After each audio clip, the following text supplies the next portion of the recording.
How are you? I am good. Wonderful. How are Nice. you? You just came back from. You want to sit with us? Yeah, he'll be sitting here. Yeah. I'm Danny. Is your He's my friend. Yeah. your friend? Yeah. Oh, okay. Wonderful.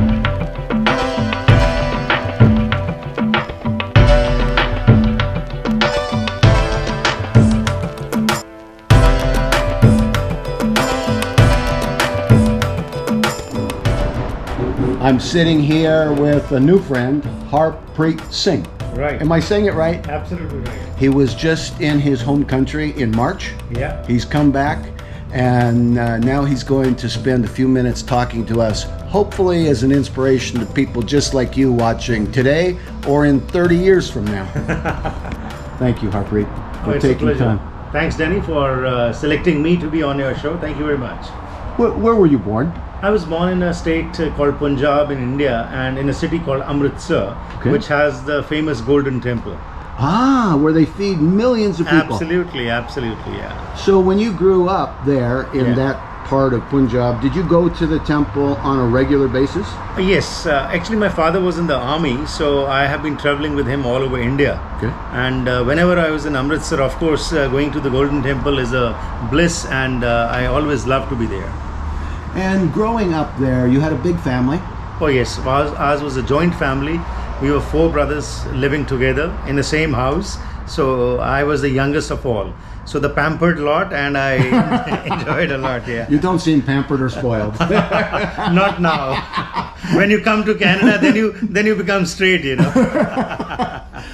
Growing up, did you grow up as many people from Punjab on a farm? Was farming, agriculture your family business? No. My father was in the army, and because of that, he had been traveling all around. So once he retired, we settled down in Amritsar. Okay. Yeah, and basically we are a service-oriented family. My brother was in the army, and one of my brothers was doing business over there, bricklins, making bricks. Oh, So that is what I grew up, and I was a student when I was in India. And after I completed my graduation, post-graduation, I became a journalist. So I was working for a newspaper called the Hindustan Times, which is India's largest selling newspaper, maybe over 10 million copies a day. And then I was covering the state of Punjab. And then after that, I also worked with the electronic media. And there's a channel called Z News. So I was based in the capital of Punjab called Chandigarh. Okay. And I was working over there as the bureau chief. Covering everything and then eventually having a staff of reporters. Oh yes, absolutely. Politics, economics, sports, lifestyle, health issues, lifestyle. So I was covering it. At some point you decided to leave there and come here to Vancouver, Canada. Absolutely. This was somewhere in 2001. A friend of mine had applied for Canada permanent immigration. So he told me you should come over there. Actually, in 97, I was here on a scholarship, Rotary scholarship. Ooh. So I visited this place and I loved it. But I had no intention of coming over here. I said, it's a great place to visit, but not to go and stay. But God willing, God had some other plans. In 2002, I came here as a permanent immigrant. And then since then I've been here, so I'm going to complete 20 years in October actually. Congratulations. Over here I applied in India. I was working for Reuters, BBC, Voice of America, and I used to write for Time magazine, and as I said, the Indian newspaper Hindustan Times. So when I landed, of course, my intention was to go into the print media, and I applied to the Vancouver Sun. Oh. Yeah, I applied to them, but unfortunately they said no, you don't have the Canadian experience. So then they said come and join as an intern. Now, well, in India I had a staff of 20-25 people working under me, and when you land over here, and I can speak good English, but I didn't understand what do they mean by Canadian experience. Right. Because in journalism you ought to communicate with the people what you are talking about, Right. which I was able to do. So I was a little dejected at that time, but as God has his own plans, there's a radio station here in Surrey. So I got a job with the ethnic radio station. So since that time, I have been continuing in the radio and the electronic media. I started my own television program here. It was a daily program on Joy TV. Joy TV. Absolutely, yeah. Nice. Is it still on the air? It was till the pandemic. Okay. But 2 years since the pandemic, the studio closed, and I started working from home. So mine is also now a YouTube channel, and Okay. on social media, my program comes daily at 6 p.m. Pacific Standard Time, where again I talk about The purpose of my program is to empower, educate, and inspire the community. Okay. So I have people from all walks of life come and talk on different issues. We as Canadians have so much talent, we have so much experience that I like to share it with my viewers.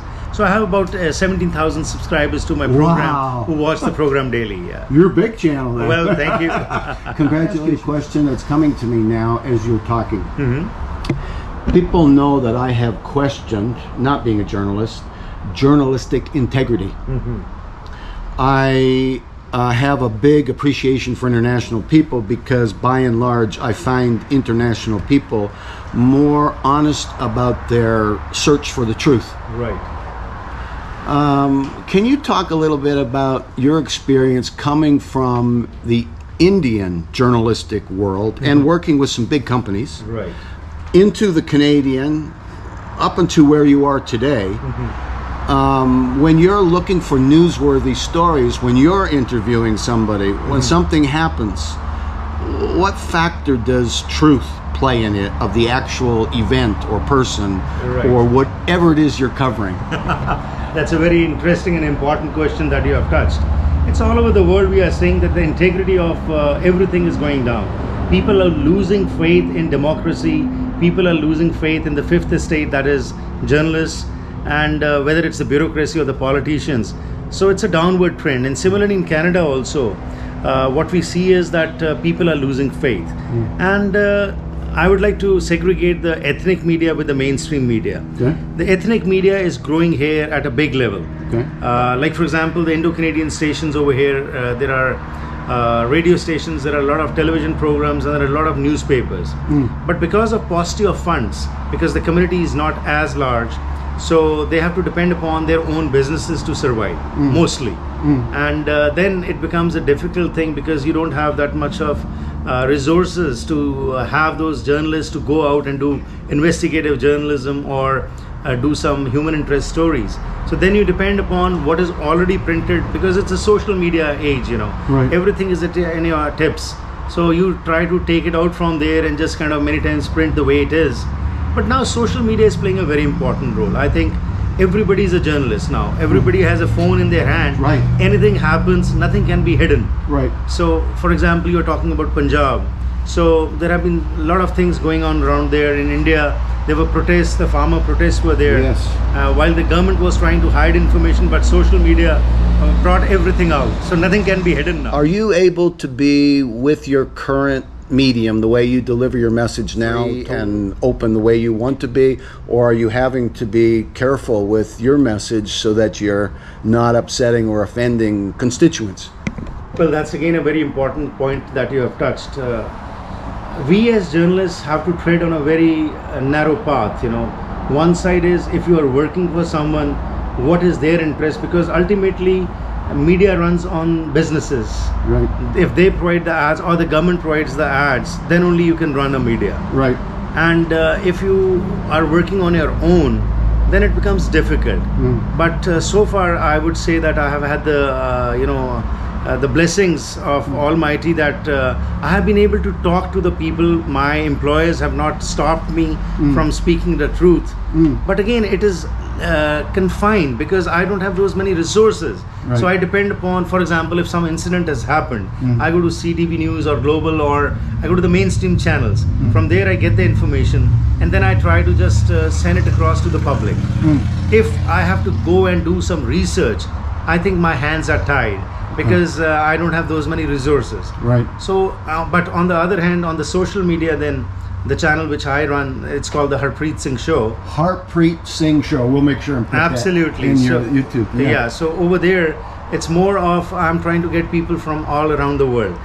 The pandemic has been a blessing in disguise because earlier I was doing my television program which was confined to Lower Mainland or Canada. Okay. But now I have people from all over the world coming and talking about their success stories, and the purpose of my program is to empower, educate and inspire the community. Okay. So I have positive vibes in my program where we try to get issues, and then I'm blunt with whom I'm talking, because there's no one to stop me, and I don't have much money to spend. And that's I would say again a blessing that on social media you don't require much funds if you have to communicate to the public. Program in Punjabi, is it bilingual? Yeah, it's, I would say, trilingual. It's in English, Hindi, Punjabi, Hindi too.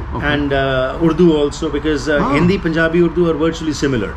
People can understand what you're speaking. So Pakistan can also watch? Absolutely. I have a lot of subscribers who watch my program, because I get Pakistani people also talk about their issues. Okay. The political crisis in Pakistan, or the issues the community is facing over here. And similarly, I have people from the mainstream who come and talk about issues. So I have many English programs also, because I believe that we don't need to live in cocoon. Right. You know, we need to think about the future now. In all areas of your life, whatever you would like to share, what do you see as your vision, as your dream?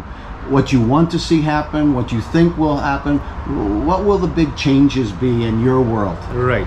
Well, I'm very blunt when I see the things what are happening over here in Canada. Some things are frustrating and they need to change. I also contested, by the way, the federal election 2015 and 19 from Surrey Newton for a member parliament. And I lost that, but I stuck to my principles of integrity and honesty. That is what we should bring over here to our youth. We should be role models for them, which we are lacking now. Yes. The same mentality of wrongdoings is coming over here, and that is not leading to the right results. What kind of advice would you give people from India, specifically the Punjab, wanting to come here?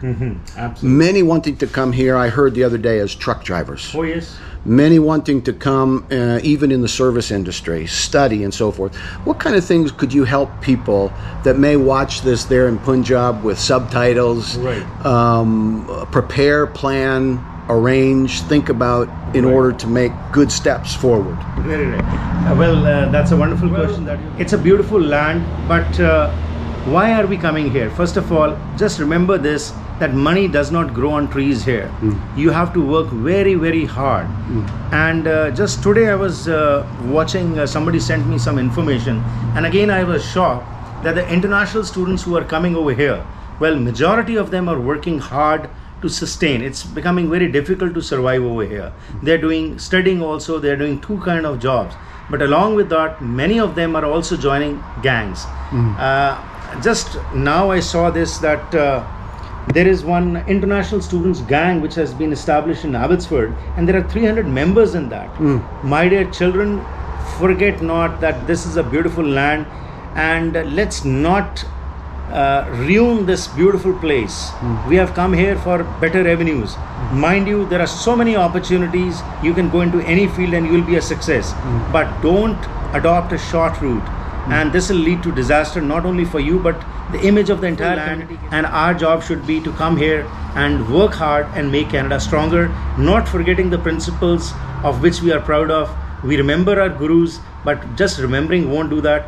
What they taught us needs to be implemented in our daily life, so that we become role models not only for our community but for the other communities also. These kind of programs, because today to understand truth, to listen to truth is very difficult, and it's only people like Danny who have come forward and are trying to bring in the realities of life. So we need to come and support, and my only request is, let's all join hands wherever we are and wherever country we live in. Let's bring in good thoughts, good vibes, and let's become better human beings. And once we become better human beings, life will be great, I can assure you that. Thank you. Thanks very much. Thank you. It was a delight and a pleasure to sit with Harpreet, who is now a new friend, also a fellow searcher and presenter of the truth as we understand it. It's evolving, it grows. People give us new light, we analyze, we think about it, and then we shape, shift. We want to be open to the truth. The truth helps us in our life. Sometimes it hurts, and then it sets us free. Thanks for watching. See you soon. Bye-bye.